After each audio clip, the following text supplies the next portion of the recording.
time it is. Buckle up and enjoy the ride. Let's be heard. Welcome to a special edition of the Mike G in the Morning program from Orange County, California. Ladies and gentlemen, my name is Mike G, and you're participating in Mike G in the Morning with The Law Matters. And you have a home in the Mike G in the Morning family. We've got a very special guest with us here in studio today. We've got Boris Schaak, the fitness trainer to the stars. Boris, thanks so much for joining us. It's great to be here. So why don't you tell our audience a little bit about yourself? How far back do you want to go? I'm an immigrant from Germany. I was born and raised in Berlin, West Berlin. I came over to the States as an exchange student and got familiar with, Domino's, Häagen-Dazs, and when I went back home, I was like, I gotta move back. How old are you at that point? I was 15 as an exchange student, stayed here a year, went back home.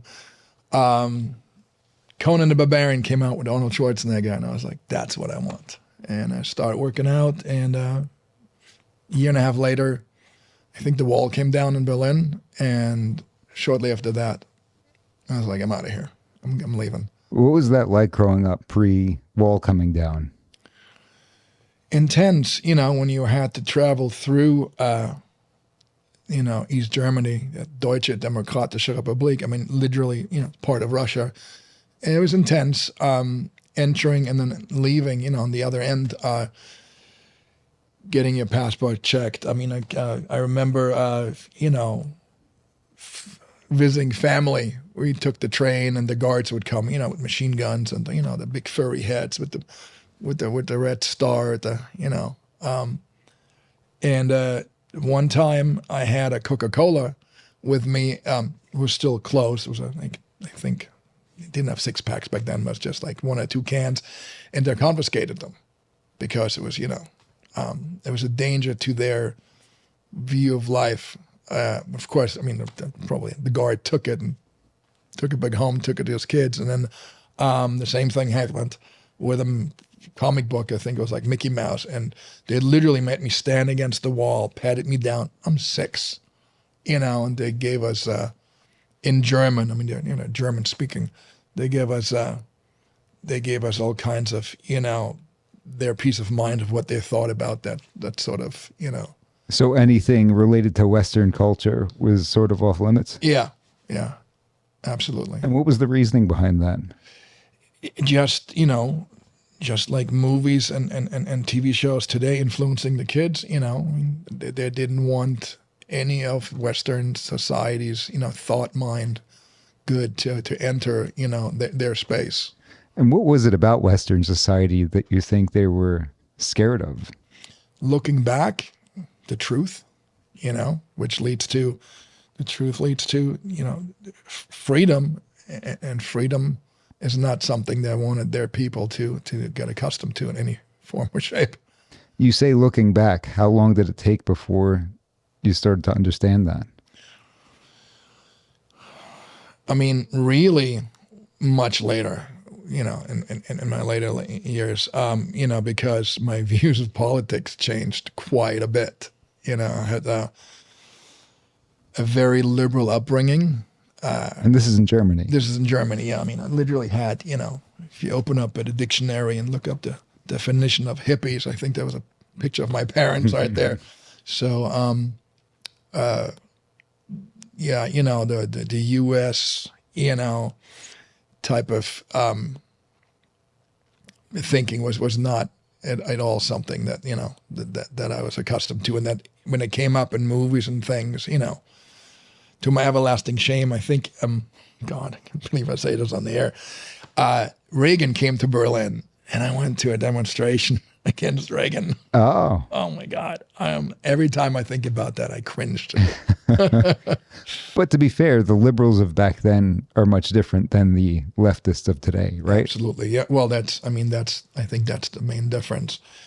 The liberals are gone, and it's just the left. It's just, straight up, just straight up communism these days. I mean, look what's going on right now in the campuses. They were the party of free speech and things of that nature. Right. And that's all gone. It's all, I believe so. Yeah. So at what point do you come over to the United States permanently? That was 91. How old are you at that point? Oh, am I allowed to say on the air? People get their calculator out. I was just around 20, 21 then. And what a life experience, suitcase. I mean, it's, I showed up, 11:30 flight arrives. I didn't have a hotel plan, anything. I'm just, I was like, I'm just going to show up. And no taxi drive, because I wanted to go to Venice. I was like, Venice Beach, Gold's Gym, that's where I wanted to go. Really? And no taxi driver was taking me. And they're like, I'm not going down there. Wow. I had to pay somebody double fare. And because I wanted to go down to the pit, the workout pit. There's nobody there. We got there like at 1:30 in the morning. Nobody there. I'm there with my suitcase. And he dropped me off and he goes, "Kid, this is not a good neighborhood. What are you doing?" And there was a bunch of bums hanging out, and they're looking at me going, "This guy's either the most dangerous dude on the planet or he's just nuts. Let's leave him alone." Sure. And then I finally found a hotel, stayed for a night. It was horribly expensive. And back then you could rent U-Haul trucks indefinitely. And I stayed, I think, for 2 or 3 days in the hotel. And then I went to Gold's, all tough. I walked in, stood in the entrance. I don't think I went back for a week because everybody was huge. Wow. Well, you didn't go back, you said, because it was... For a week, yeah. It was it was quite a shock to see all, I recognized, a couple of names from the magazines and just... Charles Glass. Right. All these guys were working out, and I was just like, wow, this is, the view of who I thought I was changed instantly. It's just a humbling experience because very. now you're around this top tier. Right. And it was amazing. I mean, that and that's actually, back then everybody has a Walkman, and I would walk in there with my Walkman, and I literally would sit there on a bench, and I would walk Charles class, train his clients for hours. And it was the best education I ever got. Godfather's got some knowledge up there. Yeah. And I rented a U-Haul, got a poster of Arnold on one side, poster of Pamela Anderson on the other, hung up a closing line. And at night I would drive to Malibu, and bought a couple of steaks at the store, and would drive down to Malibu and grill and play my guitar and sleep in the van, drive in the morning to Gold's, take a shower. And I did that for a month. Wow. And actually... You were ahead of your time, because I think a lot of people do that in California these days, right? Yes. And there was actually, it was, in the end, I think there was like 12 of us. It was either sleep in our cars. A bunch of other guys were like, "This is a great idea. I'm also going to do that." And all of a sudden, you had all these U-Haul trucks in the parking lot at Gold's. It was a good time. I remember, man. When I walked in there for the first time, when I had my first workout at Gold's Gym, Mike. What was the guy's name? Oh, man. It's embarrassing. I can't remember his name. This guy was known for his used calves. Anyway, he was getting ready for the USA. He was training welcoming me. I mean, at the time, the wall had just come down. Everybody, had a strong accent. I wasn't talking like this. I was really broken English. And I would say, "Oh, I'm from Berlin," and instantly people were like, "Whoa, tell us about what that was like when the wall came down." And that was quite an experience, What was it like when the wall came down? Well, I was living it's called Kreuzberg, so it's really close to Checkpoint Charlie. It's literally around the corner. I was watching TV, and the news came on, which back then you didn't have like you have today, interrupting the regular TV showing. And the news came on, and this guy literally got this crumbled piece of paper that he was unfolding that he picked out of the garbage and goes, no, this is valid. This is what's happening. And he goes, as of such and such time, the wall is open. And they started showing footage of the soldiers looking at a bunch of people, in East Germany coming closer to, Checkpoint Charlie, and no one's doing anything, and crossing, the border. And then it was like, a mad rush. And it was the first evening, I remember going out in the street, going down to Checkpoint Charlie, and there were so many people coming across the border that people they left their car. They just got out of their car because it was surrounded. It was like, when you leave after a sold-out football game, you try to get back to your car. Sure. That's what it was like. People just left their cars. Everybody opened their windows and put like loudspeaker by the windows and put the same radio station on, and everybody was listening to it and was jumping out and drinking. And it was probably the biggest party since the French Revolution. It was wild. I kind of threw you off track because you mentioned that at Gold's, people would ask you about the wall. Yeah. So you're at Gold's, you're living in a U-Haul. What are you doing how are you making any additional money? How are you eating? Well, that's... I was doing security work. God, I did that for quite a while, and then started to train people. That's what I did for years. Was it tough to break into that at Gold's because you're at the Mecca? There's everybody there. Their life is fitness. So was it difficult to sort of come into the mix? Yes and no. It was instantly very interesting because, one thing that I remember was that I didn't do well with the in crowd. I had long hair. I wasn't wearing, the typical Gold's Gym clothing that everybody was wearing. What was that like back then? What was the typical clothing? God, I was wearing these crazy, it was literally called crazy wear pants. Oh, yeah. Those are kind of coming back. Right. But, Gold's. I got nuts. I literally had like ice cream cones on them or something. And everybody's wearing socks that, these white socks that fold over and come up to, Right. And then with what do you call those? There's the fanny pack? Fanny pack. Yeah. Yeah. But, back then I still came, from being into fitness in Europe meant you were reading books, you were open to learning, from the other guys that, you were sharing information. You go to Goals and all of a sudden it became like, hey, I want to be the next guy on the magazine. I'm not going to share any information with you unless you're, in that cliquey, bodybuilding crowd, which kind of threw me off, and I never really wanted, because all they were talking about is what kind of gear they were taking, how many girls they were doing, and how many meals they were eating, and that was it, and that was like not.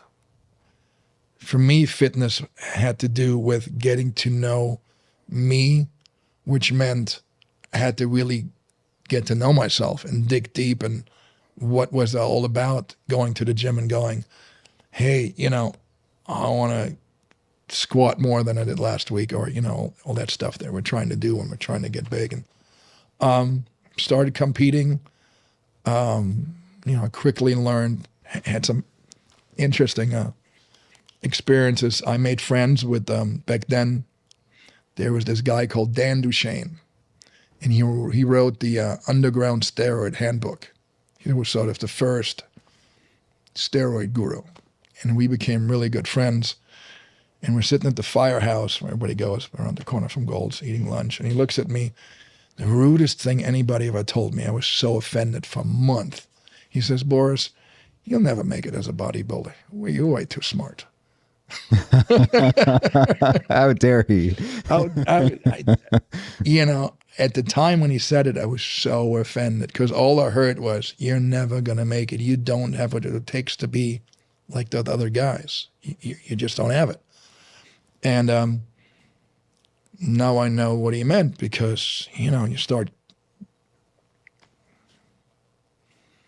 I love bodybuilding. I think it's during the 90s, 80s and 90s and the golden era before with Arnold and all that stuff. But at some point, it wasn't who trains the smartest, the best, who eats right. All of a sudden, it simply became who's making the most money to spend the most on all that gear. It's all it was. And every once in a while, yes, you had some amazing people, Were you natural at that point? Forcibly, yeah, because I literally, it was interesting, yeah. Anabolic steroids became really expensive. Clinton did something. He made anabolic steroids a class 3, so he literally, made it the same as heroin and as cocaine, supposedly because it's easier, to kick down the door at the drug dealer's house and arrest them than go down and, and deal with the real drug dealers. So the result of that was there was a bunch of fake stuff out on the market. And again, in hindsight, I found out that most of the stuff that I was taking back then was just bunk. Really? Which explains all the problems that I have now. Yeah. And right away, when you start hanging out, in that crowd, people would talk about, this one guy was just, he was just, excuse my language, but he was just pissing blood. Oh, yeah. But he was like, It's probably not a good sign. I'm not a doctor or anything. Right. So, 2 weeks out from a show, and this was a pro, and then he rattled down his regiment, and I'm going, he's taken in a day what I will not take in a year. And that's what it takes. And I was like, no. My first show, actually, I did the Mr. Los Angeles, first tryout. I ran out of money. So I ran out of I ran out of stuff. So the last 2 weeks, I was actually natural, and I won the show. Oh wow! It was something, yeah. Yeah, and then I tried it. I'm feel very blessed. At the time, it was very tough for me to get. I did 2 more shows, and then I just decided to do something else. And today, I see that as a blessing that I got out, and I really, had a great time. Met some fantastic people, but the other thing now I have to say about this is that I have a lot of health problems, directly, associated with that lifestyle, and I didn't go near the amount of stuff that people take today, and you look at the last couple of years, people are dying left and right, and that's something, unfortunately, in that sport that's not being talked about it at all, and it's just, I'm completely out of that scene. I'm very happy to say I feel bad for the new kids that are getting into it. It's a whole new scene. It's I still respect it. It's amazing. There's amazing physiques out there. But I used to buy all the magazines, go to Olympia every year, go to the Arnold Classic, and I'm past all that. Do you think that the health issues is directly related to the steroids? Because you talk about people who are dropping dead. You have people who are relatively young having heart problems. And some people will say maybe it's because of the steroids, but you also have other lifestyle factors that weigh in there. Yeah. So,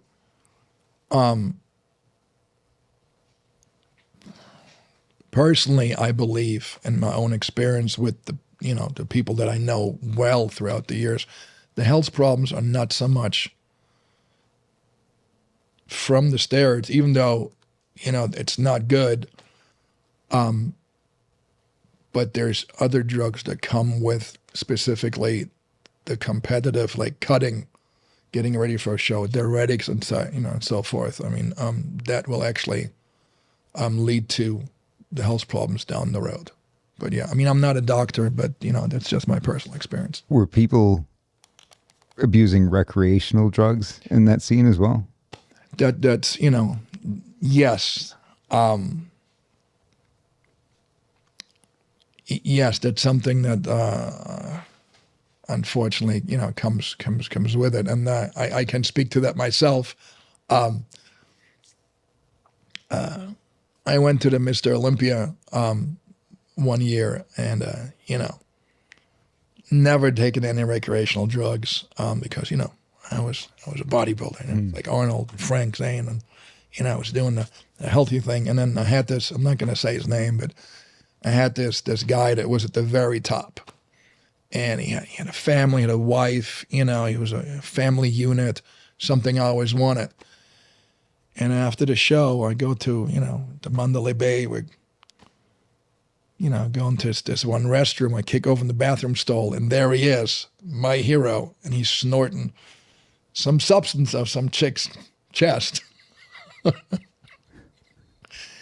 And, on one hand, I was like, wow, this is not what I expected. But if he's doing it, can't be that bad. So I tried some that week that somebody offered me, and throughout that night, and it was not good. It led to an addiction. It led to me being homeless in the streets of Los Angeles for 3 years. And this is now 21 years ago. How long did it take to you to go from in that restroom, they say never meet your heroes, right? Yeah. To where you're homeless. But just to make it clear, that experience with this person, seeing that, it's they have nothing to do with that. It's not, it's not their fault, or, I can blame it on them. It's just that in my young mind, it's like, oh, well, I've always heard these horror stories about it, but if he's a professional athlete, it can't be that bad. I was just uneducated. And how long did it quickly, what I can tell you is that I was training, at that time I was training executives, movie stars, celebrities, corporate giants, people that run, corporations that we all know. And what happened, was that I just became, my behavior became, very dishonest. I wouldn't show up for work. I would make excuses. And because people weren't accustomed to, that side of me, I was able to run that for a long time. And unfortunately, I was out there for good. From that moment to being homeless, I think it took like 7 to 10 years. What happened was I tried another substance. I didn't know the difference. This sounds so terrible. I didn't know the difference between cocaine and crystal meth. Was at some party. I was out, and some girl said, "Oh, you're out, try some of mine." And I tried some, and it was a whole nother level, and it just spiraled out. And then I think from that moment, it was 5 or 6 months, and I've lost everything. Wow. Yeah. Do you know who Mike Israetel is? Do you follow Mike Israetel? He's a sports exercise scientist. Sounds familiar, but it's been kind of popular on YouTube. He was talking about how all he had learned growing up about cocaine was that when people take cocaine, they turn into like Tony Montana. They freak out. They bounce off the walls. They become ultra violent. And then when he got to college and saw some girl doing cocaine next to him, he was saying, this night's about to go really bad. She's going to freak out on all of us. And she ended up just being very talkative to everybody for the rest of the night. And realizing that he had been lied to for a long time affected him a certain way. Do you think that there's a problem with the way children are educated about drugs? Because the lies sometimes lead to a lack of trust as to the negative effects of this.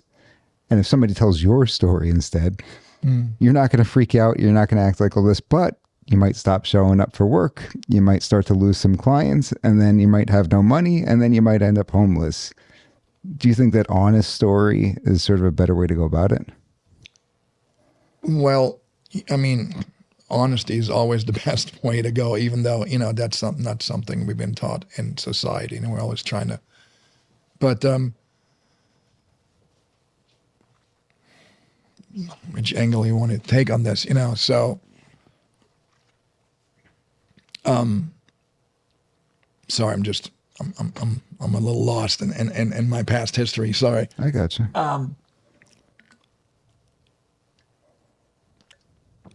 Ask me that question again. Sorry, ask me that question again. Sure.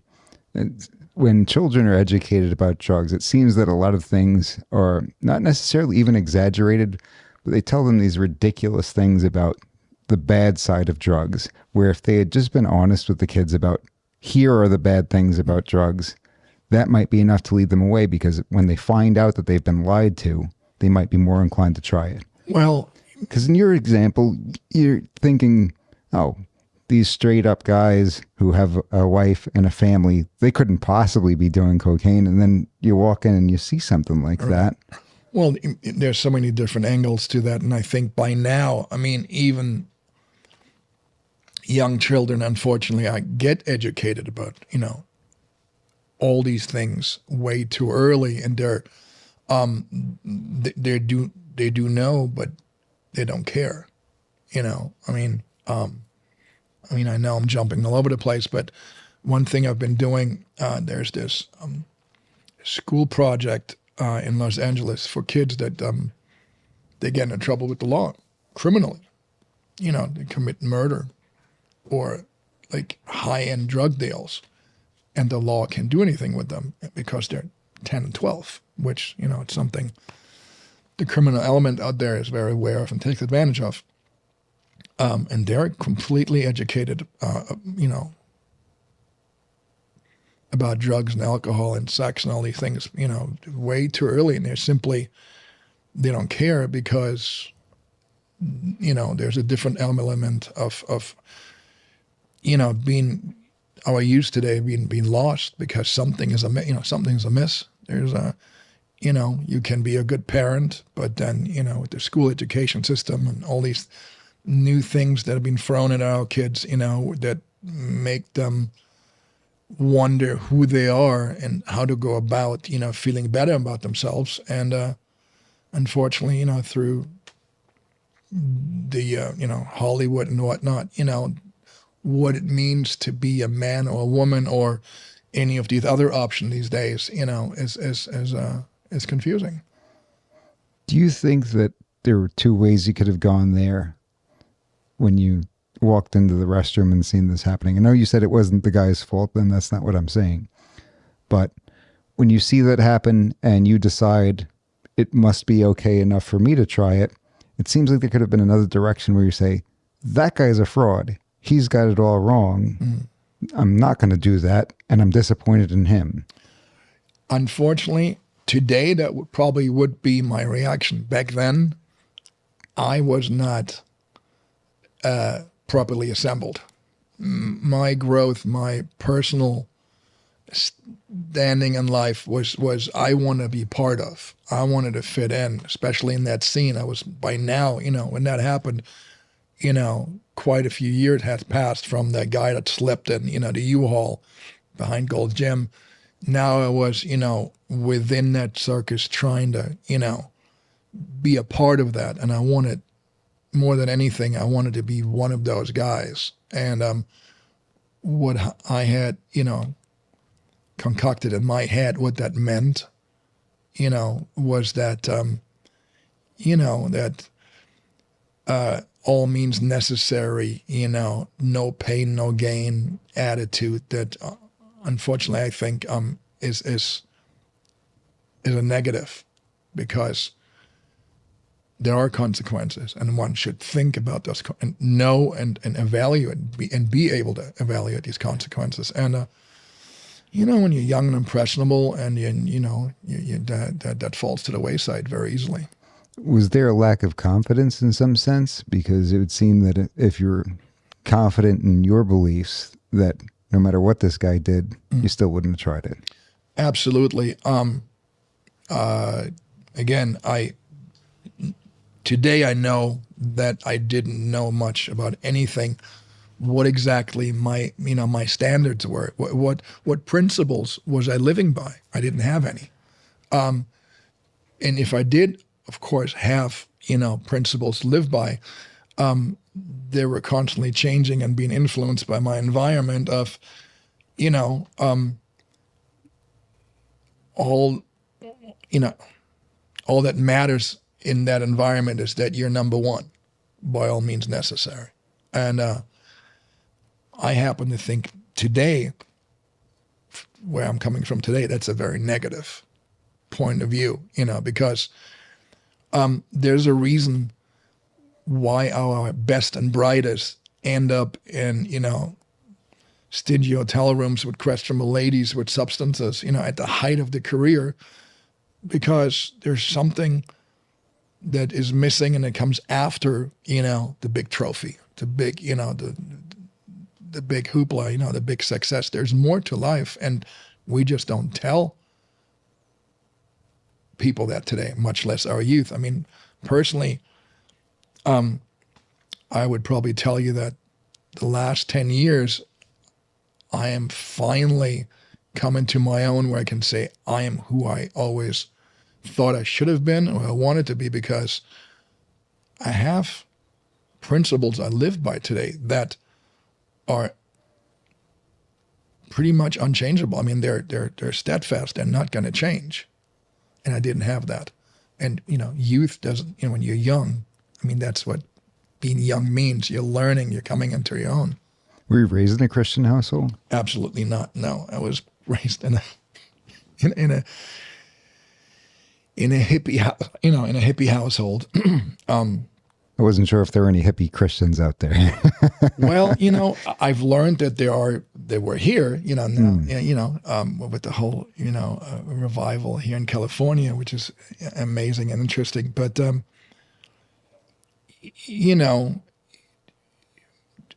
do what makes you, do what makes you happy. I think that's the battle cry that's becoming louder and louder. And we see, in my opinion, we see the results of that when anything goes, how does it go? Stand for anything, you stand for nothing, Right. I think that's really something each of us at some point in our lives have to evaluate and go, what do I stand for? I mean, are there things that I should say, you shall not pass, Was there any portion of it that had to do with the fact that you're here in the United States on your own, no family? Absolutely. I mean, when you're a young guy, I mean, you grew up without a father figure. I mean, that's just, that tells you a whole lot. You grew up without a father figure. Yeah. Okay, so you're in a one-parent household in Germany. Yeah. From what age? Out of the gate. I think my parents got divorced when I was 2.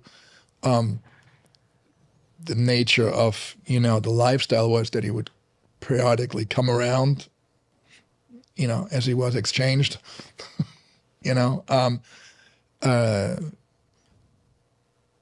which is, I mean, if my mom sees this, she's going to kill me. Hi, Mom. There were some very positive things I've learned, but back going, I remember, this goes back to your question of a Christian household. But my mom would work and I would be home alone, and I got busted a couple of times. I think 3 or 4 times. I would let the Jehovah's Witnesses in. Really? And I talked to them because I was really interested in Jesus. I remember, and we still had it's called religious class in Germany. And I remember my mom was not having it. She took me out of that class. She goes, "That's nonsense. And that's done with. You're not doing that anymore." And that's an interesting, part. I wonder, being a Christian today, what growing up would have been like. But then I also have to say, as I'm sitting here today, that I'm grateful for every experience I've had. That, those 3 years that I was homeless, my most cherished, now that it's done with, my most cherished memory in life, because whenever there's a question of me being, a little wild and crazy in my head, I go, well, that's probably going to lead in that direction again. And if it's just one step, and I go, we're not doing that. We're not going down that way again in any form or shape. So, and that's what, the thing called life, when we, I think it's an interesting journey when an individual comes to realization that,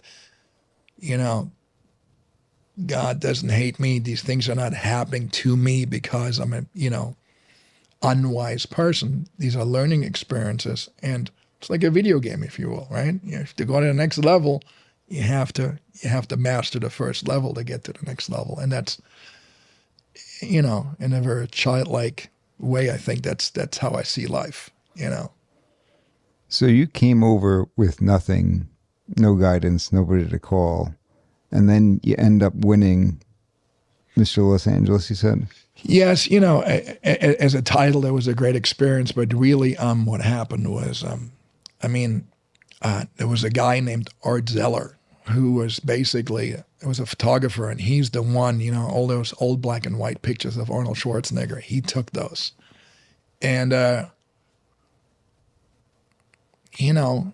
for whatever reason, he saw something in me, and he took me under his wing, and, he kind of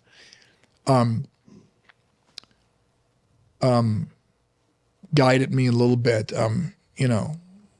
One of the things, he was like, hey, get an education. So I started to go to Santa Monica City College and actually took some photography classes and courses. And, like I said, whenever I would tell people I'm from Germany, from Berlin, it would literally open doors, because people would talk to me about that situation. And then I'm a personable guy, I was able to, wield that to my advantage. I ended up actually ended up working for Arnold, and, and on the security staff for a while. That was excellent. But that's all I'm going to say about that. No, that's fine. That's fine. He's always got somebody walking around with him at Gold's. Yeah, I tell this. He was the best boss I ever had. That guy is amazing. He would. I tell this story. He would. First of all, he knows the names of all of his employees, all of them, and he has a lot of them. And he would know your birthday or your mom's birthday. Mm-hmm. And we would all get, I think I still have to first check my first paycheck. He would, not paycheck, like a Christmas bonus. He would give you Christmas bonuses, and with a handwritten note and a thank you note and stuff. So it was a great experience. It sounds great. And he seems to interact well with people and be a polite guy. A lot of people have been disappointed with him over the last few years based on his take on, I'll just call it freedom. I can't really get too much further into the specifics simply because of getting kicked off of our platform. But for somebody who idolized that man and have seen really his generous good side. But that's, of course, I know the incident you speak of, and it's unexcusable and very disappointing, but we all have our weaknesses and we all have our strength, so that's all I'm going to say about that. Yeah, no, that's a fair way to put it. It's an interesting insight from somebody who actually knows the guy. A lot of times we make judgments on people based on something they say that we disagree with, and we don't know these people. Well, in a general term, when you have, people, places, and things that you admire and you look up to, or you value something about them, and then they disappoint you, naturally not going to be as fair to them as to just somebody, that doesn't have that status, because they're having that status because you put them on a pedestal for whatever reason, and you say that person or that institution shouldn't be doing that but then, that's, so, but that's, again, that comes back to, having a life built on principles, and then moving about in a way through life that, because of those principles, if difficulties come your way, you can say, hey, I can stand, up and take this situation in, even though it's difficult to do, because I know what I'm standing for. And that's something, I think that's a valid conversation to be had today, because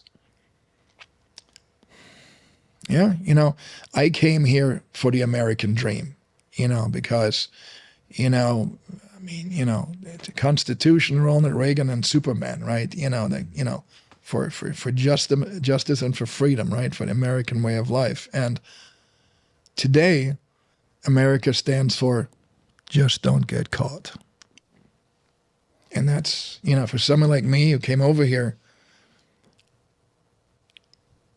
it is that, that pedestal that I put America on, and I hold America to a standard. And it is really, it is frightening to see what's going on in this world, because I grew up with the Iron Curtain like behind me. Like I grew up with East Germany.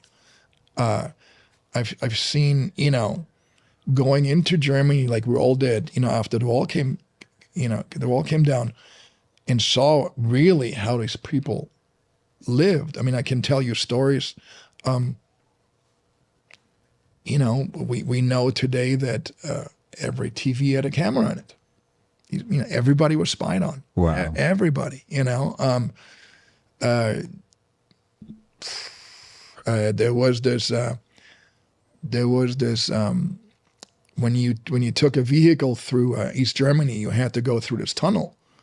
That tunnel was a huge X-ray machine. Really? They nuked every car, because what people would do, they would go through East Germany, and they would pick up people and sometimes literally build them into the car, trying to smuggle them out.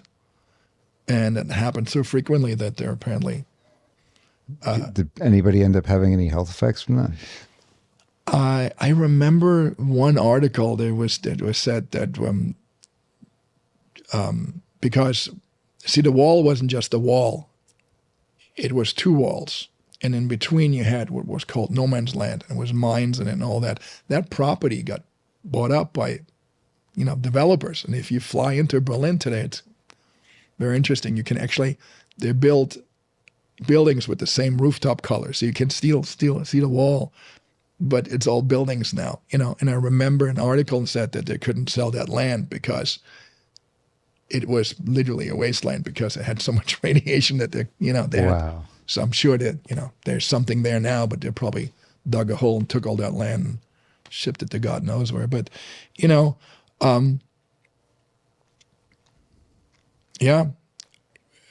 back to coming over here and seeing the influence and the direction that that this country has taken is frightening, and I'm not afraid. I'm not afraid to say it. And again, it's a good laugh. I tell everybody I'm a recovering Democrat. Just for fun. If you go to my Instagram way back 2016, there's some Trump is a racist post that I did, because I was knee deep in for Bernie, hook, line, and sinker. And I had a friend, and she, I would say, hey, Bernie's coming to town, let's go hear him speak. And she was like, okay, come with me. And never said anything, but on the ride back, she was like, free college, huh? Who pays for that? And I would go home and I'd be like, damn, who pays for that? I do.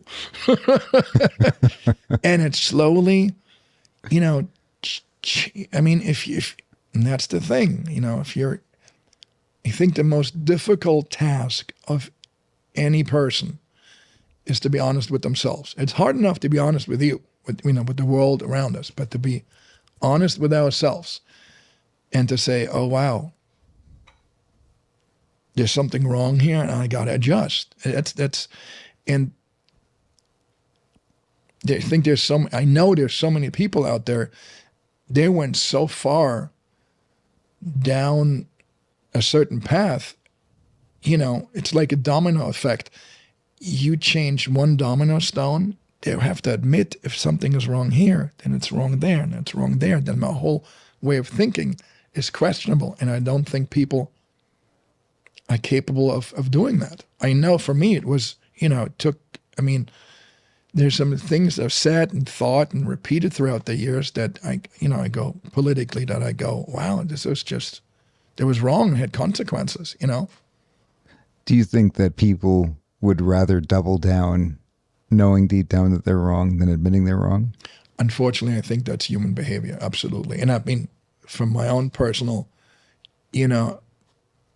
experience of life, I've done that. I've been into, yeah, absolutely. I want to go back to, and we'll get to this because I find this fascinating.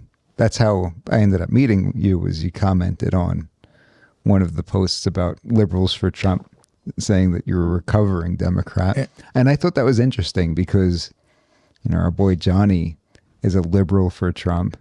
And you took a step further and saying, no, I'm a recovering Democrat. I'm no longer on the left. And, I now identify more with this other way of thinking. But I want to go back to when you win Mr. Los Angeles, does that open up doors for you in terms of training people? Was very interesting. So, evaluating your life and looking back at certain situations, it was quite differently than what I expected. I remember, so I won the show, and I go to Gold's Gym because when you win, you get contacted by, the magazines. They're going, it's prearranged already. They're going, hey, you won. There's a photo shoot set up at Gold's tomorrow. Go, you're going to be in an article, probably in a cover, blah, blah, blah. I went to Gold's and nobody would talk to me. The people in the show were all saying, oh, he didn't deserve to win, Sure. And all of a sudden, even the little bit of in-crowd that I accomplished to get into, nobody talked to me. And that was pretty much, that was that. Did it get me more clients? Yes. I moved. It's very interesting. I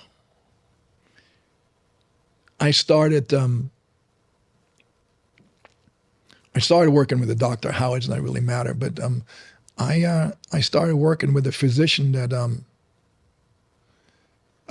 was primarily treating HIV patients, and that was the time when when steroids all of a sudden were prescribed for for HIV wasting, and then growth hormone came around, and I was very lucky. He said, hey, they need to work out. Can I send my clients to you? So and through that, yes, the demographic changed. I would move literally to Hollywood. This is HIV patients specifically? Yeah. And this is in the 90s? Yeah. And so the perception at that point was much different than it is today when you're talking about HIV, right? Well, to a certain degree. I mean, it wasn't like in the 80s when, that's another interesting conversation. There was a certain person that was responsible for a recent event. This doctor guy, right? Well, not a doctor. There's just, is he a doctor?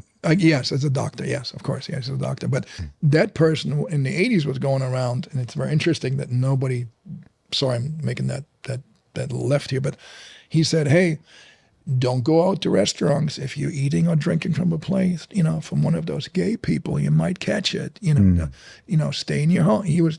And then recently he told the same story, but I think more far and wide, people knew that, what that disease was about and how you could and could not catch it. So, and then that was one of the things,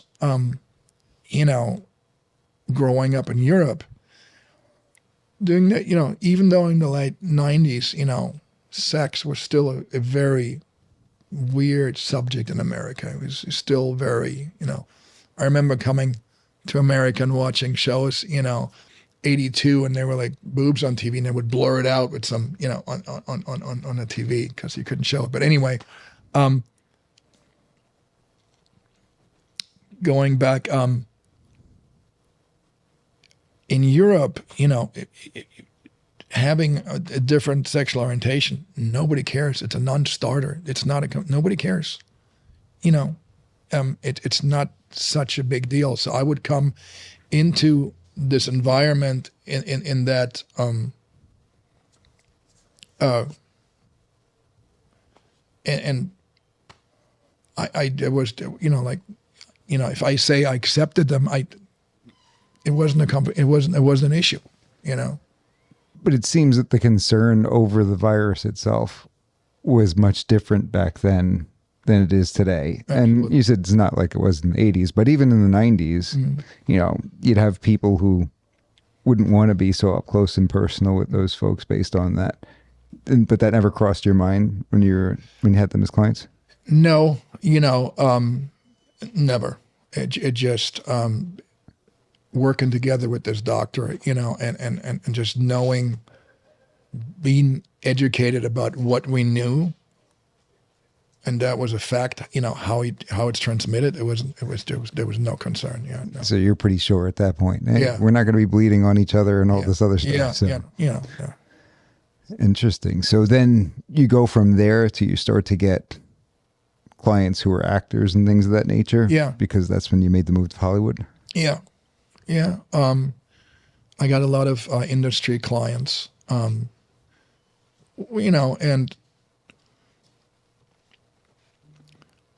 well, when a celebrity, when a celebrity brings you into his circle, yes, they're looking at what you can provide, of the service, but even more so, they're looking at, are you trustworthy? Mm. And that's something that I really, that was my claim to fame. For instance, if you look at the fitness trainer industry, a lot of the guys are sleeping with their female clients. I've never done that. And that literally that was one of my, my selling points. Like I had this, it seems like it would be something that should be a given. Should be a given, but right? I mean, if you look around, and if you look at people that get divorced and break up, and then there's always a fitness coach in there somewhere. Mm. And one time I had it's a movie star, he's in tons of movies, and he looked at me and he said, what? I'm going to hire you because I know I can leave you with my, with my 14-year-old daughter and my wife, and I can trust you. And, when somebody like that says that about you, that I'm sure he said that to his friends that he hung out with, and all of a sudden, that was, something, besides I'm a great trainer.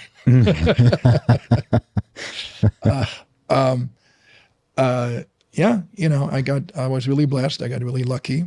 I met a lot of great entertainers, which is also on a personal level a little strange because, hardly ever is an entertainer who they are in personal life. And I think as a consumer of their art, we forget that, even if it's a rock star, an actor, or whatnot, they're not who they are. And, their most famous role is not who they are.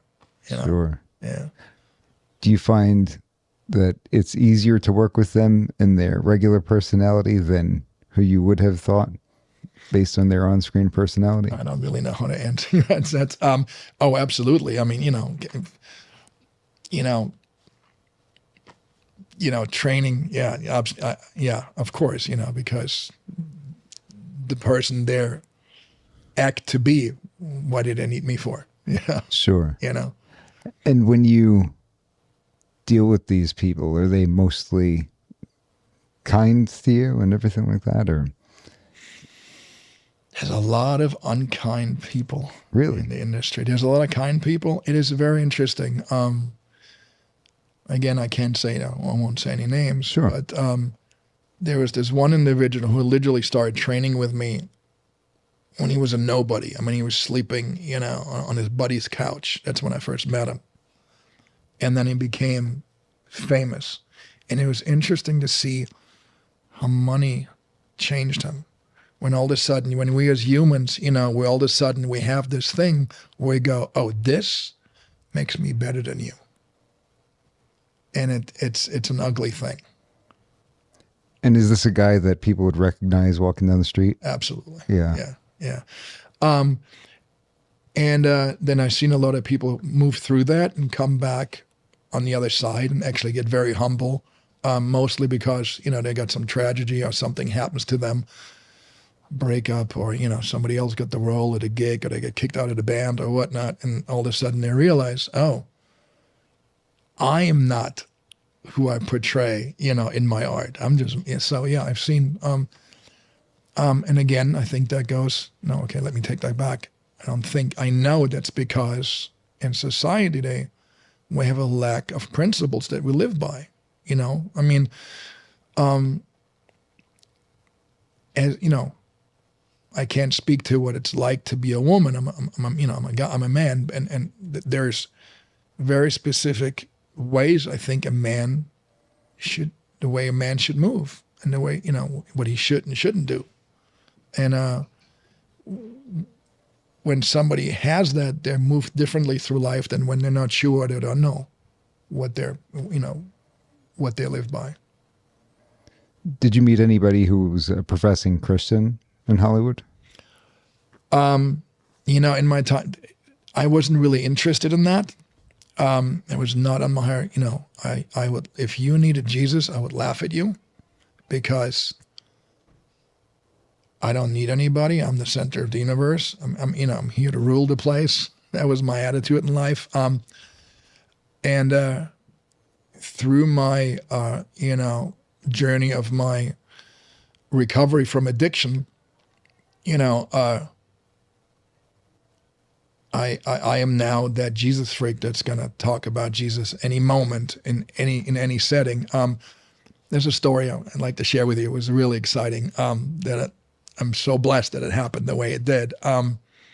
So I had a client who grew up Mormon, but declared to be a Christian. He was about to get baptized. And he said, hey, this is a big deal for me. My family's not here. You're like the closest person to me in my life. Would you come with me? And I was like, yeah, sure. I go with him. And, when you get baptized, you get into a group and the pastor comes around, they give you a special t-shirt, they do a prayer. Pastor looks me in the eye and goes, what are you waiting for? And I was like, actually, I don't know. And, in recovery, you learn to say yes, and that part. And he goes, well, you're ready. You're ready to meet, to meet the Lord. You need to declare. And I was like, why wait? And I was like, yeah. So here I am in this church, and it was wild because they would do it on the lawn outside the church in Hollywood. This is literally, there's people pushing the buttons to cross the street. There was a poster of some naked chick advertising a strip club. No. On the other side, there was some guy with like money in his hand doing like advertising, like, a bank. I'm looking at this going, I'm getting baptized right here. And it was an amazing experience. It changed it. For me personally, it changed everything. I mean, literally, I've been walking around with pink Jesus glasses since that experience. And you were a non-believer before that, or had it started? Well, through, my recovery is very 12-step based, and your 12-step is actually, the whole program is designed for you to find your higher, what does your God look like? And I've come to a place at that time when I was like, okay, well, I would always say, like everybody else, higher power, higher power. What exactly is that? And then I would, try different things. I would start going to church. I would start reading the Bible. Funny enough, I'm not going to say the name of the church, but I would sit in this church in Hollywood not knowing anything, I've never read the Bible through and through in my entire life before. But I would sit in church and I go, this ain't right. Really? That's in the Bible. So. I know you don't want to talk about the church, but do you remember any of the particular topics or points that they were mentioning? Well, yeah, it all had to do with, how do I say that? Well, it had to do with a lot with I think, let's call it gender confusion that's out there. Okay, so basically conforming to the culture rather than sticking with what's in the Bible. Right. Which, of course, I understand there's a lot of stuff, that's hard to swallow, so to speak, when you're a Christian and when you're not a Christian, and looking at that stuff and talking about it, isn't, I think, it's not only the key to come some sort of, middle ground, but then again, middle ground is an interesting word when you're a Christian. Sure. Yeah, because that's the whole point, is that the gospel doesn't change. Right. And culture is always going to change. Exactly. We're not supposed to conform to whatever's going on in the world. Yes. We're supposed to stick to it, right? Yeah. And that's an interesting journey in itself. And, personally, do I have opinions? Yes. Mostly I've learned to keep opinions to myself unless I'm in a very close friendship setting. And as a Christian, I think the most important thing is me. What are my actions look like? I have plenty of things that I got to clean up before I can point fingers at other people.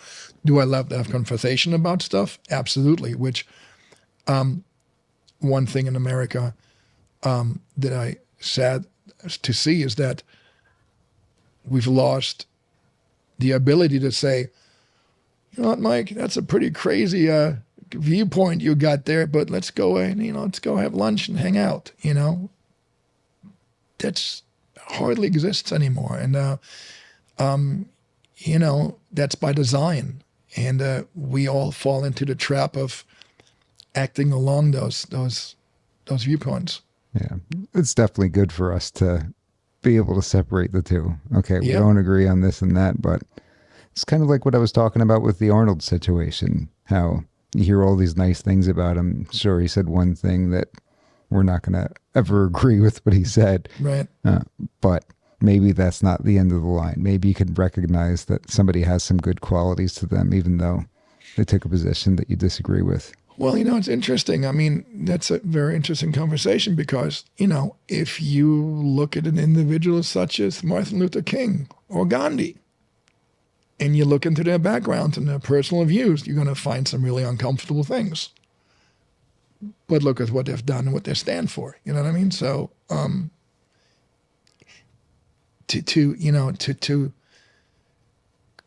so crucify somebody for something they've done, before we really crucified them. Did they do that in haste? Did they just sort of, did they really mean that, or what's behind that? Of course, as a celebrity, you say something, rather unwise, they can't just come out and go, "I'm sorry," because then it's going to get worse. So I see that. Sure. So when you go back to talking about training celebrities and Hollywood stars, were there any cons to the job that sort of stick out to you? Cons? Yeah, like negatives. What are some of the negative aspects to the job when you're training celebrities for a living?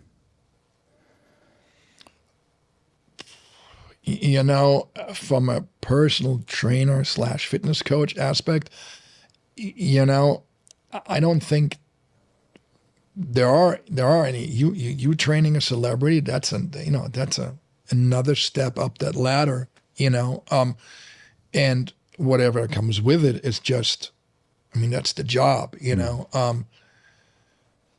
Who said it? I think Paul Stanley said it once. You're all your life you want to get on a roller coaster and you're standing in line and you're finally on one. You complain about it that that's tumultuous. Are they negative? Well, I can tell you that it was quite hard as my political views were changing. When you're a personal trainer, you become very close. The reality is that I'm going to see my client more often than they see their wife and their kids. And depending, who they are and what they're, you're just going to get close and subjects are going to come up. And, for that whole time from, I could never voice or rarely voice my, my opinion about any of those subjects. And that was hard, when somebody says, those people, they're all knuckle dragging, not so bright, and they're looking right at you. And somebody says, I hope they're all going to die. And you stand there and you go, wow, do you know you're talking about me? That's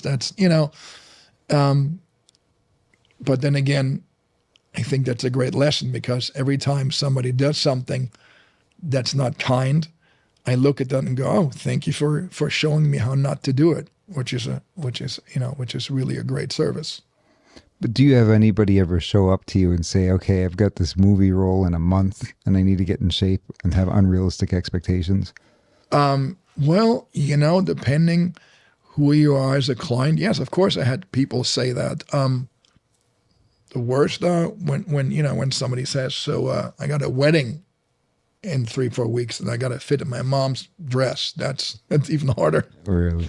Well, what it is interesting, but also very sad to see what people are willing to do. People come to you and go, okay, so no, I know this is not going to happen naturally, in 3-4 or whatever time frame they have. Can we do A, B, and C? And you look at them and you go, that's dangerous. You can't do that, So that aspect, and when we're talking about dangerous, are we talking about calorie levels that are too low, or are we talking about hopping on the sauce? Or well, gear is, and that's really, when it comes to losing weight, unfortunately, people are resorting to, recreational drugs. They all know that there's a certain effect to certain substances, and they're like, hey, why didn't I just do that? And, then... Even prescriptions like Ozempic and stuff are becoming popular, right? Well, that's a whole nother... I have to tell you, other than, the insert for the drug itself, those kind of things. When people know this is not good for me, but that movie role or that photo shoot is worth it. It's just, I can distinctly remember that thinking I've done those things. I don't know. There was a drug. It's something they put in rocket fuel to ignite it. Give me some of that.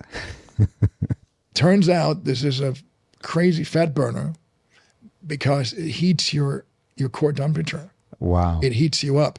If you do it the right way, it's an amazing, little life hack. If you overdo it, you're going to die. And I was like, yeah, let's do it.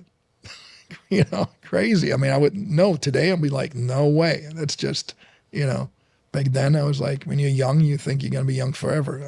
That's. What was your lowest body fat percentage? I think either the LA or when I came third at the Mr. USA, it was crazy. I think it was, I don't want to make something up. It was crazy low. A crazy, unhealthy low. Yeah. Unhealthy low. Yeah. I would do things, you hear all these, I'll do this and do that. So I listened to a guy that was doing really well, and the last 10 days, you wouldn't eat the 10 pounds of fish. You just cut up pineapples, and whatever came out that would drain out, would drop out. No. You would drink that. No. And I would do that for 10 days. That's crazy. I was miserable. But, yeah. The things you do when you're young and you want something. There's nothing stronger than human desire. It's just what this desire for. When we go back to training celebrities and Hollywood actors, were there any sort of benefits to the job that some people wouldn't know about? Because I asked you about the bad stuff. I got to ask you about the good stuff. You're working for the celebrities that, up there, and then all of a sudden everybody wants to be your friend, or which is addictive. But also when you realize, quickly it's not me, it's just but it, you get to travel. I've been on, you get on a movie set, God knows where, or there's lots of, the money, which making money is fun. It's but mostly though, I have to tell you, there's nothing like having a job where you can tell that people, you provide something that actually in the end is good for them. I cannot tell you how often I have people, and it's on both ends of the spectrum, men and women, that come to me, they slouch over, they don't look you in the eye, that you can tell there's hardly any self-esteem there, or very little. And then 6 months later, they walk, standing up straight, walking through the door, looking at you straight in the eye, and they're feeling good about themselves. There's nothing that tops that.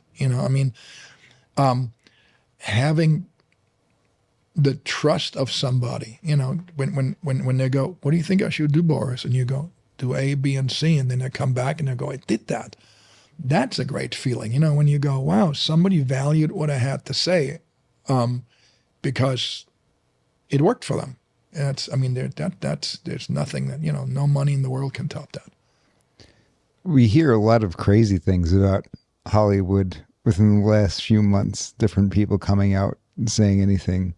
Is there any dark side to the industry itself? I know I've been asking you about people, if you had any bad experiences, but did you ever run into any dark side of the industry itself? Yes, and it's so in that direction, so dark and so ugly that I really don't want to talk about it, because in a general sense, human trafficking, is one of the most horrific crimes out there.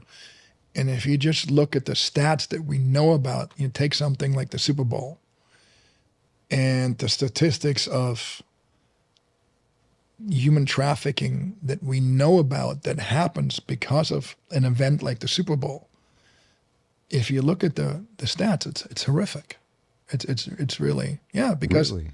Because people know there's people with money, people celebrate, they celebrate in a certain way, and there's always sex involved, and it's an ugly underbelly of our society. And America is I think right up front, number one spot with the demand,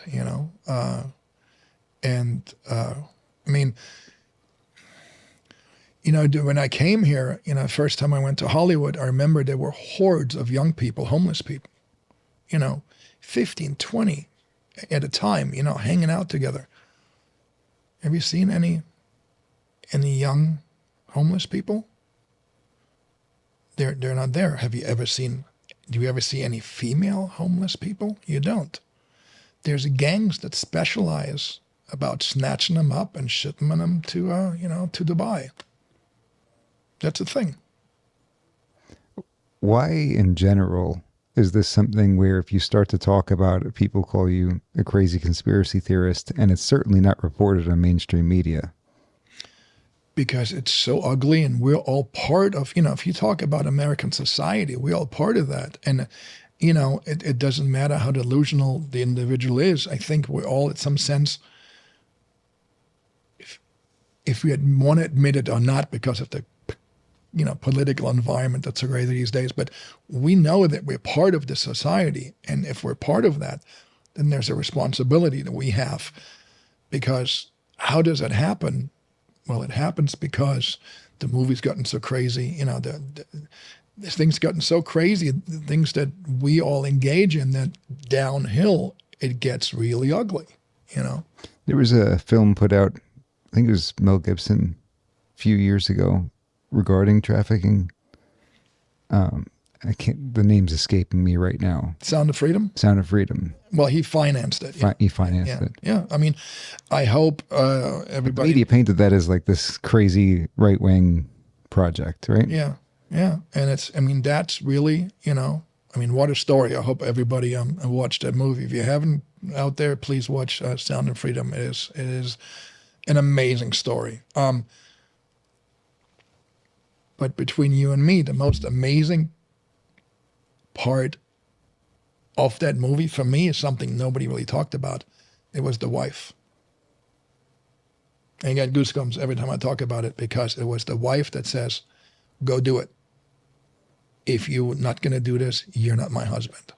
So there was a relationship that was in such a way that they were not just going to lose the money. Lose the money, the job, the retirement fund. There's a big chance he was going to get hurt or die. And she said, I want you to do this. And that's really something that the movie didn't, people didn't talk about that movie. And in society, really having a relationship with somebody based on the principles that lead to those decisions, yes, this union is important, but there's something bigger than the two of us that's more important, and which goes back to society, and that's why, I will not, there's certain movies I will not watch anymore, certain music I will not listen to anymore, because it just, it leads down a path that's unhealthy and ugly. I want to talk a little bit about that, because we got to the point where you're homeless. We know that obviously you made it on the other side of that. How does that happen? How do you end up breaking free of addiction? Well, there's only one answer, and that's my God, had his hand on me and guided me in a way that I'm sitting here today.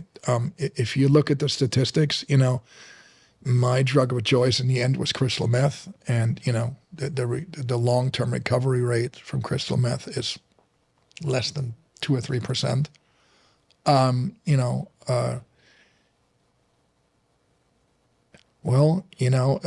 Anybody that knows about 12-step program,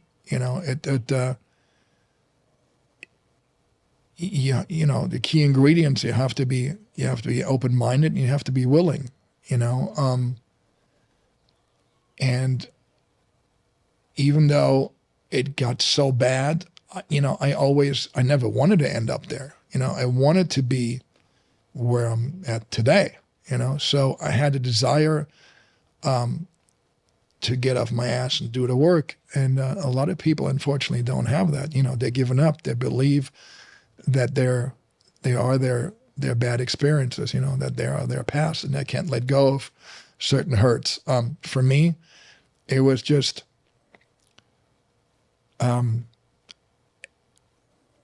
I came to understand that addiction is based a lot of times, if not,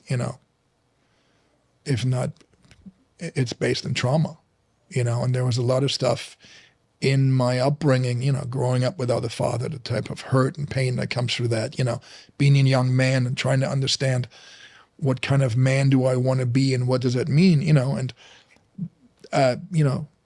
it was basically letting go of that painted picture of being the tough guy that, doesn't ask for help. Today, I know that the tough guy asks for help. I mean, it's a shift. The 12-step program talks about a psychic shift, and I've experienced that psychic shift through doing the work and getting close to God and implementing principles in my life. Basically, I was handed a playbook, a user manual that I didn't have before. I was grabbing a little here and a little there, pleasure, lust, fame, running after fame and finances, and hoping that those things would fix that, that pain that a lot of addicts feel on the inside, and it just didn't. Which goes back to what I mentioned earlier, when our biggest and brightest, addiction doesn't see, status or color. And most of us end up in the same way. There's a hurt that we just couldn't handle, and we self-medicated with, with something. Was there any moment in particular that led you to, I gotta get this fixed? Where it was like, this is not for me? Yeah. I can tell you when you're a bodybuilder. Because there's day one of being sober, and then there's the day before that, right? Yes. So I can tell you that one of my key moments, I was always the big tough guy that was like, pushing people around, going, I'm gonna kick your ass, I'm gonna show you. Well, finding out in prison that you're not the toughest guy in the room is an awkwardly humbling, awkward learning curve. When I realized the reality of things, because I was, one of the key ingredients in addiction is that you live in la la land. You're not living in reality. You're making up, oh, it wasn't that bad. I'm not like the other people. I haven't done that yet. I haven't experienced this. And then, when you're experiencing, being locked up with a bunch of guys that are so far down the rabbit hole of pain that they're going to just, they're going to off you for looking at them wrong. That's a very unpleasant environment, from measuring, I'm a tough guy. This, what is that? It was scary. It's something different. something different where, I had a friend, Jake. Jake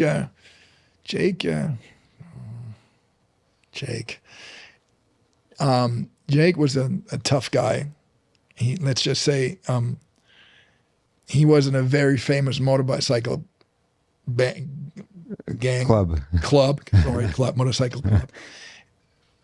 And he was so crazy that particular club said, we're going to have to let you go. You're giving us a bad look.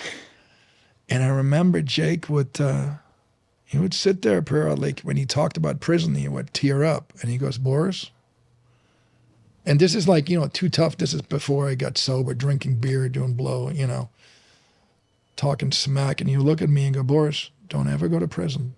It's the ugliest thing you could possibly imagine. And then he would get into stories, and yeah, he was right. So on your road to recovery, how important does fitness play a role in that? Well, see, there's now we can do a whole nother show on this. So I've come personally to the belief that the reason why, one of the key reasons why long-term recovery, and especially in the beginning, in early recovery, why we lose so many people over and over again, is there's very little talk about, changed a little bit, but not really, about physical recovery. See, it doesn't matter if you're an Olympic weightlifter or a crackhead or an alcoholic trying to get clean. The physical recovery process of, hydration, nutrition, and rest is the same. And that's something the recovery market to this day doesn't really look at. And that's why I have this thing called sober fitness, where I believe that, in the 12-step recovery process, it says everything I do has to be based on my spiritual principles that I find along the way. Well, that is especially true for physical activity, because when you go to the gym, every guy is going to go, I want the big bicep, and every girl is going to be like, I want the slim waist and the abs. That's ego-based. Ego, nurturing the ego and building that up is not a good idea for an addict. In a recovery, we say, your ego is not your amigo. It's got to keep kept in check. So sending somebody to the gym without having a talk with that individual about what actually their intention is behind going to the gym, because what happened very early, and I'm not the smart guy. The reason why I can tell you this today is because I went through this process of going to the gym, getting my bicep and my abs back. Some pretty girl thought my jokes were funny and was smiling at me. And all of a sudden I quit going to meetings, quit praying, quit doing the work that's required to stay sober, and went to the party with her. And of course, at the party, I didn't want to look like, a dummy when she says, drinking, and then all of a sudden I'm drinking with this pretty girl, and there goes my recovery. Because, when I drink, I break out in handcuffs and cocaine.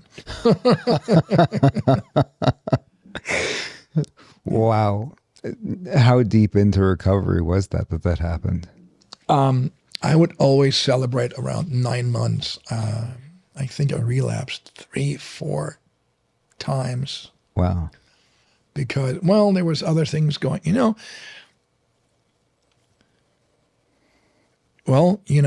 putting the bad habit down doesn't make you, that's not recovery. If my thinking doesn't change, what is fun? How do I celebrate? How do I make it through tough times? So, if my thinking doesn't change, and always the knee-jerk reaction of like, I just don't want to feel the way I feel right now, or I want to feel better. And then there's this thing that I have.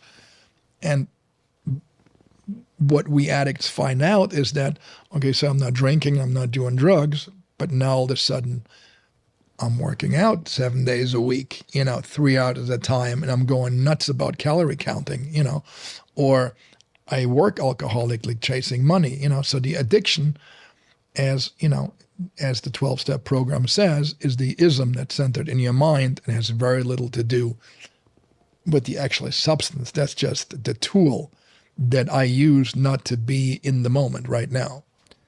So it's not good to swap it out with something better, is what you're saying? Because it seems that addiction, people who have that predisposition to addiction end up in the gym nonstop and becomes an obsession. And that's the way I describe it to people personally, is I'll have friends or family say, I don't have time to work out. And I say, well, you never hear a crack addict say, I don't have time to do crack today, right? They find a way. So if I got to wake up at 3 a.m., I'm waking up at 3 a.m. If I got to get off a plane and head to a hotel gym before I go to sleep, that's what I'm going to do. Right. Well, but that's why the key ingredient to anything, is consistency. And so how do you create consistency? And most people out there, and specifically fitness, modalities, they all tell you that it's motivation. Well, motivation doesn't, that's, you maybe see a movie or a picture or you're inspired, but that doesn't last. So, but yeah, overall, it doesn't matter if I, snort too much cocaine and all of a sudden I know people, they're addicted to eating chalk. At some point that becomes just as negative in a roundabout way. Did you say eating chalk? Chalk, yeah. There's people, if you can think of it, there's a way people can overdo it. How much is overdoing eating chalk? I would think any eating. Well, if you're compulsive obsessive and all of a sudden you're eating 12 pieces of chalk a day, your doctor is going to be like, that's going to be a problem. With chalk, like the stuff that you write on, are you supposed to eat one thing of chalk? Is the Yeah, I don't doctor going to be okay with one thing of chalk, or is he going to be like, hey, you don't eat chalk? I don't think you're not supposed to eat any, but that's, what we find something that works for us. And that's, I mean, How do you find that out? but on the other hand, you take like something like sex addiction, right? Right, yeah. Well, if you ever talk to a sex addict, like, yeah, I want to get laid every day. But now I tell you, hey, now you have to do it every day, 5 times a day. We're both going to look at each other and go, no, don't have the energy, don't have the time. But if you're addicted to that process, that's what people do. Yeah, well, I can see how one could discover that they're a sex addict. I'm having a harder time figuring out how one discovers that they're addicted to eating chalk. That's all I'm saying. When we as an individual have a mental twist, I mean, we can go anything. I mean, look at the way people addictively watch the news today, or or addictively crazy they get about owning a car. I mean, you could talk really shoe collection, tennis shoe collections. I mean, I know people that are, they go way off the deep end with something where you go, it's kind of funny, but this is really not funny. It's not good for you. This is too much. Yeah. Are there people who were part of addiction recovery who criticize the fitness side of things and say that you shouldn't become too overly obsessed with it and everything like that? Well, to start off with, I think it's an interesting conversation. So I teach a class. There's a school called the Addictions Academy. Hi, Kelly. That's my boss. Dr. Keller, right? Dr. Kelly, yeah. And at what point is it okay from a physician's point of view that's, getting an addict off of drugs, is it okay to start physical activity, and how much? Is it the same for a crack addictive person than for alcohol, than the benzo? There's a conversation here that one has to have with how much physical damage did this person do to what lengths of time? And you can't just, most rehabs are like, oh, we're going to hire a trainer that knows nothing about recovery, that most of the time, quite frankly, sells them drugs at the gym. Really? Oh, hell yeah. I mean, as a trainer, you have some celebrity coming in talking about whatever substance, and then one day you go, you want me to get you some? I mean, I personally never done that, but I've seen it. So, so I created this class to certify trainers that want to work with addicts in recovery, because just like you want to work with the elderly or with like teenagers, you got to have a certification, because what kind of problems do old people have? What kind of blood pressure do they have? What kind of problems could arise? The same thing is something that needs to be talked about and educated about in the recovery industry. And what I do, I personally believe, depending on the evaluation on what type of substance problem was it created the addiction, 4 to 6 weeks, the person shouldn't be being physically active. The body needs to rest. Really? And what I do, I go in those, and I have a fitness class, but it's a theoretical one where I go, how many calories does a protein have? What kind of, what does a meal prep look like? I take them shopping. How do you, label read? Because if you're lucky, for instance, and you go to a fancy rehab, they're going to have a chef making you meals. Well, anybody teaching you to sustain that habit when you leave? No, they don't. Mm-hmm. And that's a little bit, so what I've come a lot is that in the industry, people are not really interested when I offer my services. They're like, that's a really good idea. That would work. We're not interested in it because, well, this is not going to be very pleasant to talk about. But I'm being nice. 85% of the rehabs out there are not in the business of getting people sober. They're in the repeat offender business. They want to make money. They have no interest of you staying sober for 10 years. They don't need you to come back. So they go, we're not going to educate our clients about this. And the recovery rate is incredibly low, right? Incredibly low, yes. I believe it's long-term recovery is below 3%. If any other disease had a treatment that had those results, people would stop using the treatment, probably, right? Yeah. Which, well, so here's, 12-step is incredibly successful, in my opinion, and if you look at the stats. But what happens is human behavior is, I'm better. I don't have to do that much anymore.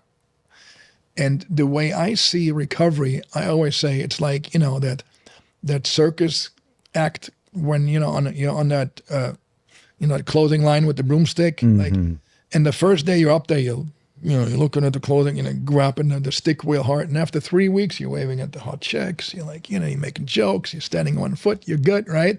You think you got this licked, right? And one wrong move. And that's the thing with the recovery.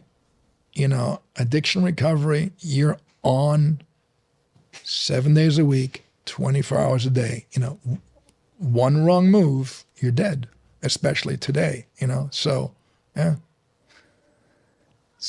In these recovery places, is there an emphasis on clean eating and things of that nature? Because I feel like when you see, at least on TV, things with AA or NA meetings, everybody's smoking cigarettes and eating donuts. Yeah, that's the one that drives me wild. I'm going to a meeting right now in Orange County. Hi, guys. They still have styrofoam coffee cups. I mean, but, then talking about, You're going to have to educate me on that one. I'm not. Styrofoam cups? Yeah. They take, I don't know how many thousand years to be broken down by the environment. I mean, they're just bad for the environment. Gotcha. Like the old fashioned, ones that you don't usually see around anymore. In AA meetings, you see them everywhere. Gotcha. Okay. So, I don't know, how did we get there? We were talking about cigarettes and donuts. Right. And I'm not saying that people should quit cigarettes right away when they're, in recovery, because I'd imagine that it would be difficult to try to quit everything all at once, right? Right. But, yes. So, again, if you're, most often you're in a place where you pay out of pocket, have a chef to some degree.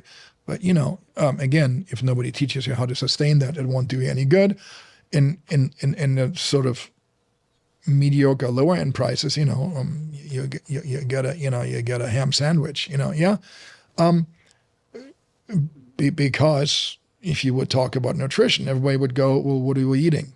Which then, the financial aspect. I mean, you're going to hear a lot of excuses, a lot of, reasons why it's the way it is. But in the end, I'll say this. I used to be, there's a job called a sober companion, where you're a glorified babysitter and making sure that the individual, either from the transition from the sober living or, just going through life, doesn't take any beelines and relapses. I totally lost my train of thought. I apologize. Talking about nutrition, sorry, I totally lost it. Hold on. No, we're talking about donuts and rehabs, and you're saying that there are places that'll have chefs and stuff like that. But then it also depends on. Well, what's more important to give you, get you in, of course, and get you, something. But I believe that without the nutritional aspect, to some degree, these days, the individual is not going to stay sober, because what's happening is that the brain cannot take in. It's like, a kid that you send to school without breakfast. We know that the brain function of that child's not going to take in the information that day. Hardly. It's not, it's going to be like a radio station. It just isn't between stations. Well, an addict that's been using for a long time, that's much, it's much more intense. They're not going to be able to take in all that information they need to take in to save their life. So unless they talk about nutrition early on, I truly believe that's one of the reasons. So with what you do, is you get them right, body, mind, and spirit, basically, right. Yeah. on the road to recovery. Yeah. Well, there's different aspects. I have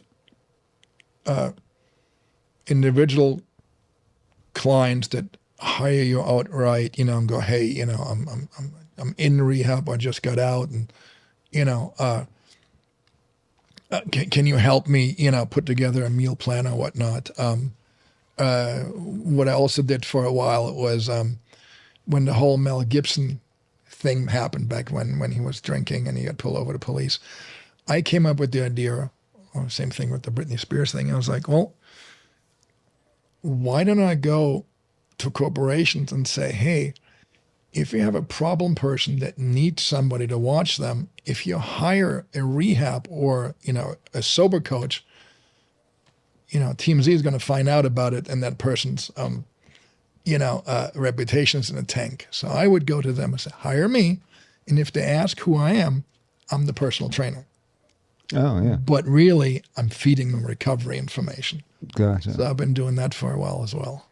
Is it a rewarding experience working with other people in recovery? The most rewarding experience. I mean, it's so amazing. Like, the example I made earlier, when you see somebody move through, difficulties at that level, I mean, people hear voices, their depression is to a level that's, that's unimaginable for most of us. And you, so to speak, hold their hand and guide them with tools and help them.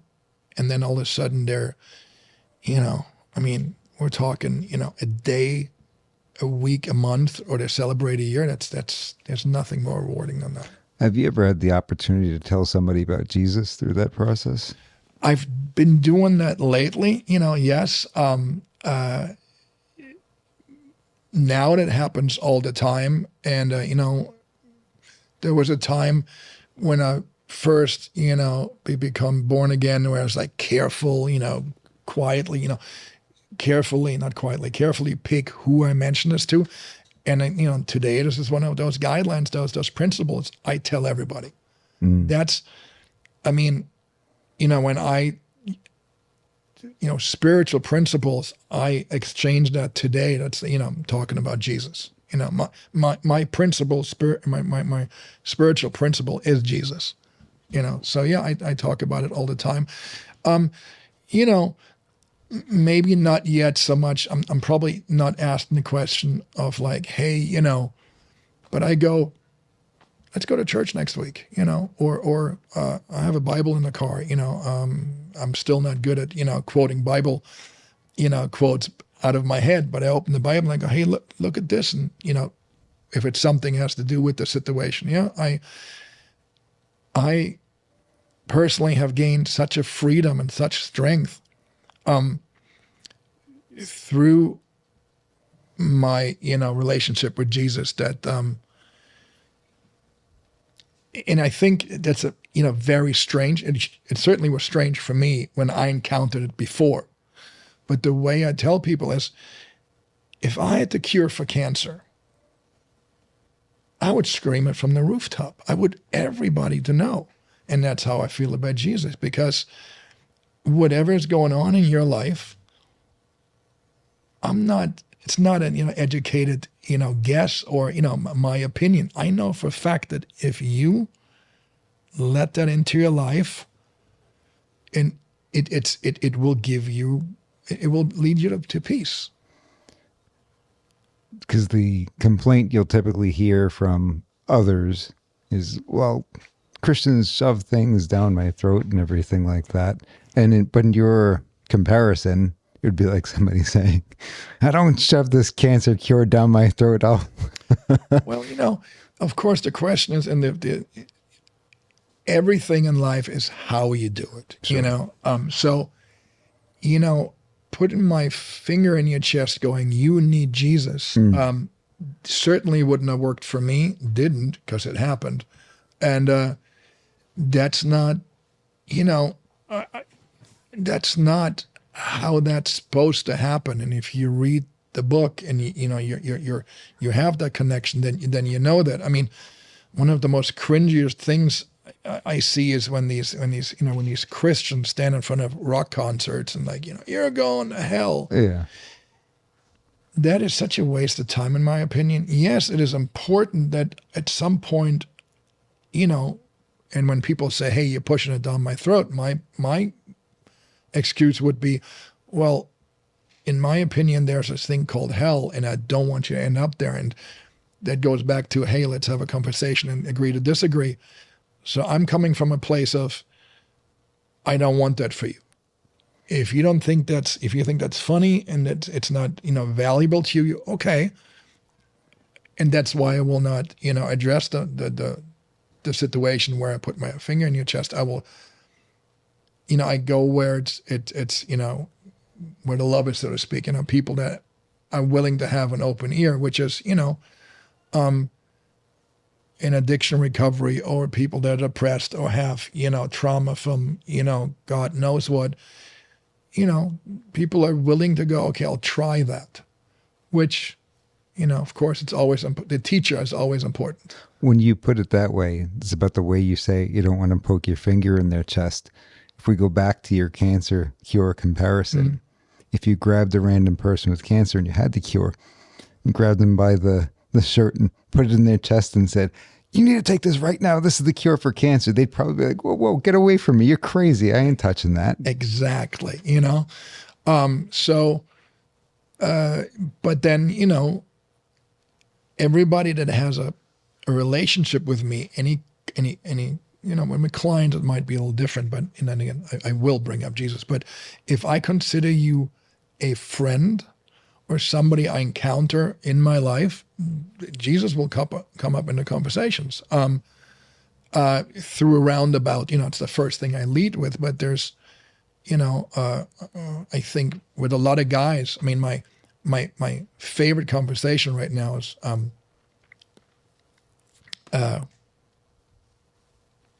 do I say that? Emotional intelligence. I think that's really a subject for our time, especially when it comes to men. And within that conversation about, how do I act with competition when it's a man, when I get angry, when somebody is violently, belligerently angry at the club, how do I move through that? And my relationship with Jesus had changed that moment, because in the old days I would be offended, my ego would get in the way, and I would be a fight. Today I know that person's in pain. There's something why they're confrontational in that way or drunk, and I come from a place of compassion.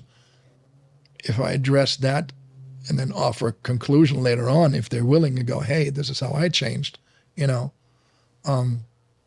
I think that's what everybody has their own, technique about that. Now, when you decided to start identifying as conservative, okay, or Republican, how would you say it? Right of center? How do I identify? I mean, politically as a Republican, I find, constitutionally based, and I'm still learning about, the Constitution and the Bill of Rights and American history. And, but yeah, I'm definitely a conservative these days. So that shift has happened over the last 8 years or so? Because you're saying that since 2016. 2016, yeah. Yeah. And was there anything in particular that did it for you? You said, you know what, I'm out. No more voting Democrat for me. There were so many ways along. What it really was an early time when I was, questioning my own stand on things. And then there was this name that came up that just made people do the craziest things. Whenever you mention Trump, people that I was either really close friends with or just clients or associates that were super intelligent, nice people. And all of a sudden they would turn into these unreasonable, they would turn into what they were accusing somebody else of to be. And I found that, as interesting as it was, I found it frightening and then annoying. I was like, I can't let this stand, Yeah. One of the major accusations against him was that he's racist because he's against illegal immigration. And unfortunately, when you have this discussion with people on the left, they often seem to turn the conversation into plain old immigration, which are two completely different things, obviously. So as an immigrant yourself, do you think that it's racist to be against illegal immigration? I'm against illegal immigration. I'm super offended. It took me over 7 years to get my citizenship. It was a lot of work, a lot of money, a lot of running around, you know. And when I see people cut the line, I'm offended for the people that I know that are, because nobody seems to be talking about the people that are in line right now. They're going, I love America. I want to be here because I want to take advantage of the freedom and the opportunities that come with that freedom. I'm offended for them, for somebody that cuts the line. I mean, this is now a conversation of, it's a terrible thing. And it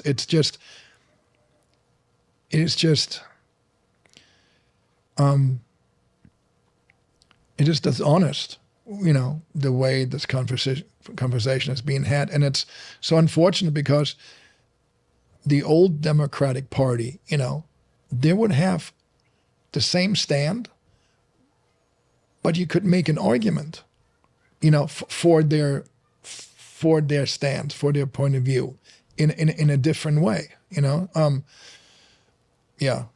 think. Well, if you go back, you can quote Barack Obama, you could quote Chuck Schumer, you could quote Bill Clinton on illegal immigration, and you would think that Donald Trump said these things. That's where we... I enjoy collecting bumper stickers from the Clinton campaign that say "Make America Great Again." I have a couple of those. So I mean, that's another thing that they paint as racist, though, right? They say that. I mean, it's intellectually just lazy, and it's bullish behavior, because what happens is people don't want, if nobody wants to have anything to do with the bully, so I shut down, I let it stand, and it's just. And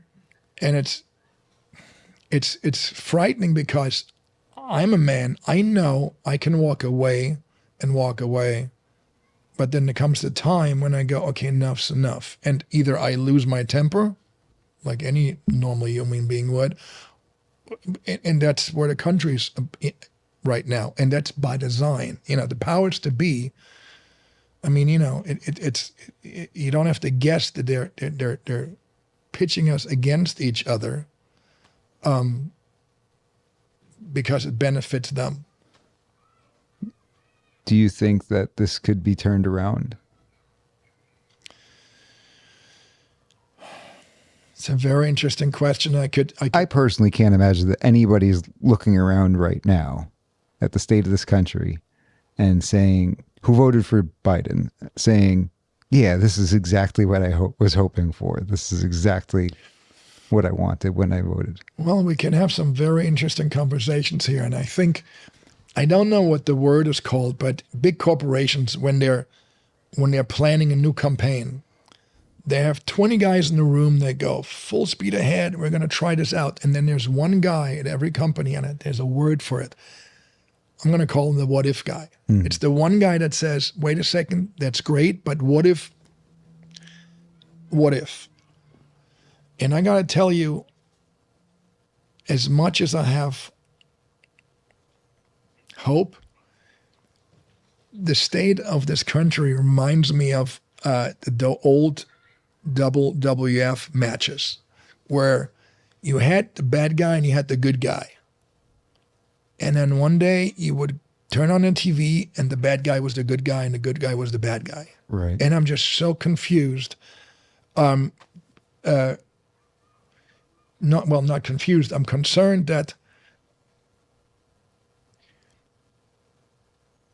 what if they all got together and said, we're going to create the situation that we have today, because we know that 80% is going to run in the opposite offered direction. And then we're going to continue exactly what we're doing, just under different premises. That's a little bit, I mean, That's a little bit my concern that I'm starting to have because, politically, there's like, on my side, there's maybe 7 or 8 good guys that I would be like, yeah, those people, I believe in those people. Yeah, that's true. 90% of the Republican Party are bought and paid for, flat out. They're Democrats. They're working together with the other side, and I've seen it. I tried to run for office around here a little bit. Really? Yeah, and it was a very, there was a position open that's been open for 9 years. And I started going to political meetings on the Republican side, and being the go-getter that I am, I went and applied for this position by myself. Not only was it a bunch of money, but then you have to get signatures and all that. And when I showed up at the next meeting, the Republicans were looking at me going, how did you even get here? We're not going to, we didn't pick you. We're not, what do you mean pick me? Yeah. I get, picked me. In a certain sense, of course, you want to make sure that somebody's really on your side, and but the Republican Party is not a Republican But Party. the establishment thinks they're in charge. That's Yeah. really the moral of that story, right? Yeah, it's exactly. And they're, if you find out how that works with, for instance, the Republican Party, and then, the Republican Party in LA, but there's a lot, there's a lot of good people around right now. I know a couple of people over in Orange County where I'm at. They're working so intensely on like these things, and they're so thankless, and the party doesn't, support them, and it's all about, election integrity, and there's some good people up and coming. So, as disappointing as the Republican Party has been, there's some very interesting things happening. If you look at what's happening with the Speaker of the House, it's very interesting. But in a broader spectrum, in recovery, we say, have measures avail us nothing. And I believe that the Republicans are finally going, if we put, for me, for instance, if you put somebody in a power position, if it's a position that has any meaning, Congress or otherwise, or in Sacramento, when you get there, they're going to offer you 2 things. They're going to offer you money and fame, or a bullet. Wow. That's how I see politics.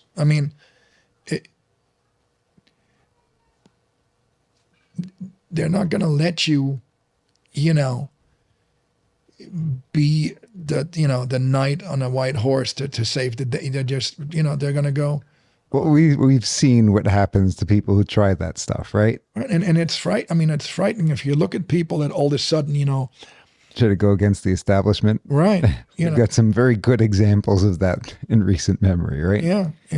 And it's just. Do you think that's the reason, though, that it's all the more important that our primary focus is on Jesus, with what you're saying, how, the party is doing these things and getting together perhaps and switching sides and all this other stuff?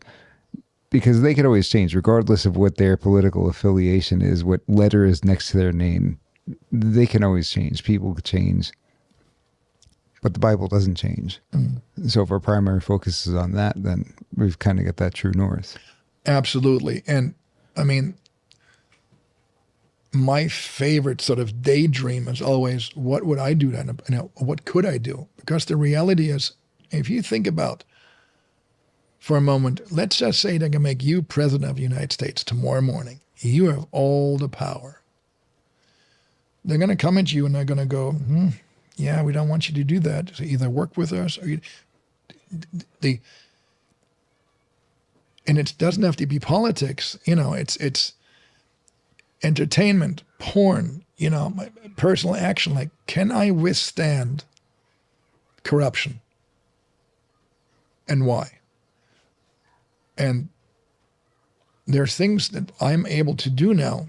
Not drinking and doing drugs is one of them, and not being an asshole. And, have the desire not to cuss as much and not cheat and lie, and being based on the fact that I like what this man Jesus, the Sermon on the Mount, the things he's saying. I want to example that in my actions. Most of the time I fall flat on my face, but the fact is that I have the desire to do that, so that when I go into politics, and there's somebody who says, hey, there's $20 million to be made, it's whatever number, that I'm the individual that would go, you know what, on my principles, no. As hard, thank you, that's a really juicy offer, but no, that goes for dating, as running around out there, the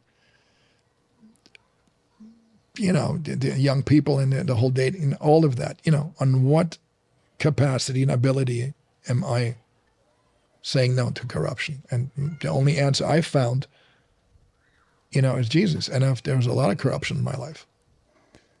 This has been a truly fascinating conversation. I enjoyed very much spending time with you.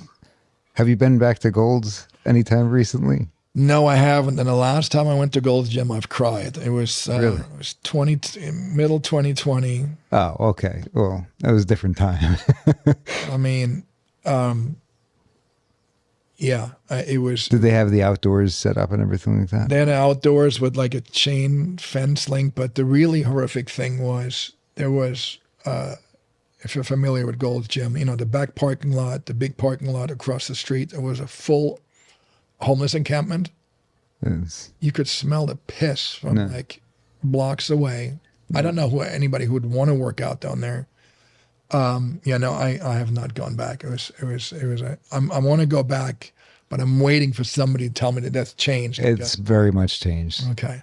I can promise you, as somebody who's there several times a week for a long time. Good. And if I'm not mistaken, one of the parking lots you're referencing now has equipment and everything like that. But there's certainly everything you're telling me I've never seen, and I started there in June of last year. So. Yeah, I definitely want to go back. I mean, that's my happy place. When I arrived, the morning that I told you I walked from Venice Beach I found Gold's Gym, and where the big parking lot is across the street, I can tell you that I stood there for a good 40 minutes with my mouth open going, I'm standing in front of Gold's Gym. My life's about to start. There's a different energy in that building, isn't there? Yes, it is. Because, and you know what? And I want to say this when we finish. As crazy as bodybuilding is, it was the first entity where there were so many different people from different kinds of politics and religious backgrounds, and they all got on stage together or trained together, and there was no problem. It was all about we're buddies and we're having this common goal and interest. And that was something that was just during the 90s. It was incredible. It sounds like it was awesome. Yeah. We'll get you back up there. Absolutely. It would be great to see you over there. I really appreciate you joining us. Hey, thank you, and God bless you, brother. You're doing great things. Thank you. We miss you, Ellie. Daddy loves you. Thanks for watching and being a part of the Mike G in the Morning family. You're not alone. If you enjoyed this video, please don't forget to like it and subscribe to our YouTube channel, and check out one of the other videos suggested above.